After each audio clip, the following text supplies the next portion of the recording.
YCP హయాంలో group 1 digital మూల్యాంకనంలో అనేక అక్రమాలు జరిగినట్లు సిట్ తేల్చింది. అనధికారిక వ్యక్తులతో మూల్యాంకనం చేయించినట్లు నివేదికలో పేర్కొంది. డిజిటల్ మూల్యాంకనాన్ని అప్పటి ఏపీపీఎస్సీ కార్యదర్శి పిఎస్ఆర్ ఆంజనేయులు తన స్నేహితుడు ఆకెళ్ల పెరి శ్రీనివాసరావు కంపెనీకి టెండర్ లేకుండా కట్టబెట్టారని గుర్తించింది. మూల్యాంకనం చేసిన వారు నమోదు చేసిన మార్కులకు, తుది ఫలితాల డేటాబేస్లో మార్కులకు మధ్య చాలా తేడాలున్నట్లు సిట్ నివేదికలో పేర్కొంది. వైసీపీ హయాంలో జరిగిన ఏపీపీఎస్సీ గ్రూప్ 1 పరీక్షల మూల్యాంకనంలో ఉల్లంఘనలు, అక్రమాల్ని 3 భాగాలుగా సిట్ తన నివేదికలో పేర్కొంది.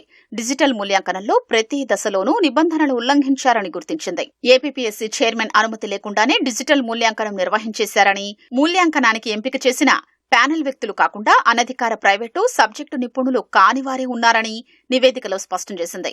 వీరికి చెల్లింపులు సైతం చేశారని పేర్కొంది.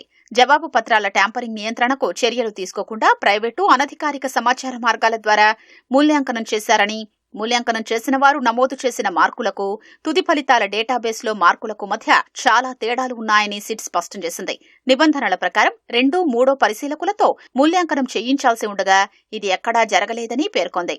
గ్రూప్ 1 పోస్టుల భర్తీకి 2018 డిసెంబర్ 31న ప్రకటన విడుదల చేయగా ప్రాథమిక పరీక్ష 2019 మే 26న నిర్వహించారు. 2020 డిసెంబర్లో మెయిన్స్ రాత పరీక్ష జరిగింది. కమిషన్ మొదట డిజిటల్ మూల్యాంకనం చేసి 2021 ఏప్రిల్ 28న ఫలితాల్ని ప్రకటించింది. ఇంటర్వ్యూలకు 326 మందిని ఎంపిక చేసింది. డిజిటల్ మూల్యాంకనంపై కొందరు అభ్యర్థులు హైకోర్టును ఆశ్రయించారు. ఇంటర్వ్యూలను నిలిపేస్తూ 2021 అక్టోబర్ 1న న్యాయస్థానం మధ్యంతర ఉత్తర్వులు ఇచ్చింది. డిజిటల్ మూల్యాంకన ప్రక్రియ, ఫలితాల్ని రద్దు చేసి మాన్యువల్ గా మూల్యాంకనం చేయాలని ఆదేశించింది. ఏపీపీఎస్సీ 2022 మార్చి 25 నుంచి మే 19 వరకు మాన్యువల్ మూల్యాంకనం నిర్వహించింది. ఈ మూల్యాంకనం ఫలితాల్ని 2022 మే 26న ప్రకటించింది.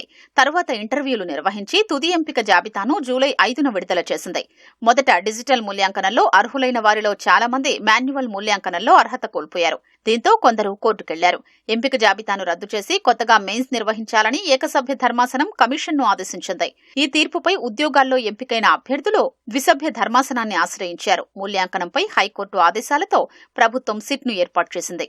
అనుమతి లేకుండానే గ్రూప్ 1 డిజిటల్ మూల్యాంకనం చేయించారు. 2020 అక్టోబర్ 28న జరిగిన ఏపీపీఎస్సీ సమావేశంలో డిజిటల్ మూల్యాంకనాన్ని ఎజెండా ఐటంగా పెట్టారు. దీనిపై నవంబర్ 2న కమిటీ వేశారు. ఏపీపీఎస్సీ నిబంధనల ప్రకారం ఇలాంటి నిర్ణయాలకు చైర్మన్ ఆమోదం తప్పనిసరి. కానీ అప్పటి చైర్మన్ అనుమతి తీసుకోలేదు. ఏపీ ఆన్లైన్కు జవాబు పత్రాల స్కానింగ్ అప్పగించారు.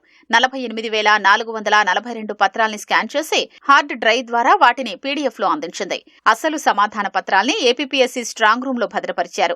స్కానింగ్ సమయంలో మొత్తం 287 జవాబు పత్రాల బార్ కోడ్లలో తేడాలొచ్చాయి. బార్ కోడ్ సరిపోరని పత్రాలు ఉన్న వారిలో 5గురు ఉద్యోగాలకు ఎంపికయ్యారు. కొన్ని పత్రాల అంచుల వెంట పంచు చేసిన రంధ్రాలు ఉన్నాయి.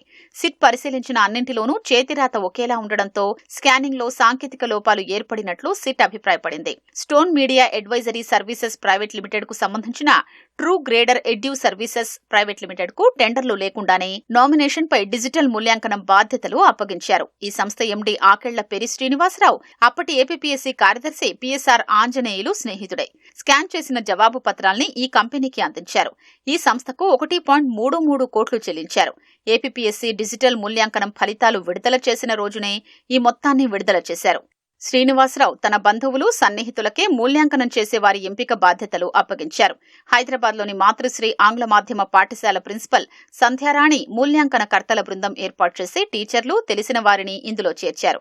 ఈ పేర్లను ట్రూ గ్రేడర్ ఎడ్యూ సర్వీసెస్ సంస్థ ఎండీ బంధువు మహంకాళి రఘురాంకు పంపించారు. ఆయనే మూల్యాంకన కర్తల ప్యానెల్ను తయారు చేశారు. ఏపీపీఎస్సీ నిబంధనల ప్రకారం విశ్వవిద్యాలయాలు, విభాగాల అధిపతుల నుంచి మూల్యాంకనానికి ప్యానెల్ తెప్పించి కమిషన్ ఆమోదం తీసుకోవాలి. ఏపీపీఎస్సీ రూపొందించిన ప్యానెల్పై చైర్మన్ సంతకం లేదు. కార్యదర్శి పిఎస్ఆర్ ఆంజనేయులు, ఇతర సిబ్బంది మాత్రమే సంతకాలు చేశారు. వీరిలోంచి 72 మంది సమాధాన పత్రాల్ని మూల్యాంకనం చేశారు. మిగతా వారు ప్యానెల్లో పేర్లు లేని ప్రైవేటు పాఠశాలలు, కళాశాలల ఉపాధ్యాయులు, లెక్చరర్లు, ప్రైవేటు వ్యక్తులైన 25 మంది సబ్జెక్టు నిపుణులు కాని అనధికారిక వ్యక్తులు మూల్యాంకనం చేశారు. ఆకెళ్ల పెరి శ్రీనివాసరావు బంధువు రఘురాం సుమారు 200 నుంచి 300 ఆంగ్ల పేపర్లు దిద్దారు.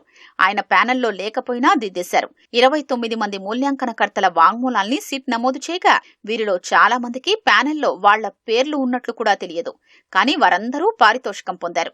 Private Gmail answer sheet valuation@gmail.com ద్వారా మూల్యాంకనం చేసేవారి వ్యక్తిగత మెయిల్స్ కు గూగుల్ డ్రైవ్ లింకులు పంపించారు.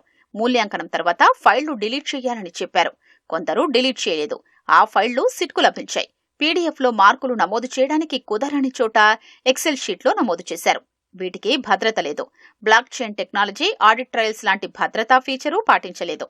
మార్కుల్ని మార్చకుండా ఉంచడానికి భద్రతా చర్యలేవీ తీసుకోలేదని సిట్ తన నివేదికలో పేర్కొంది.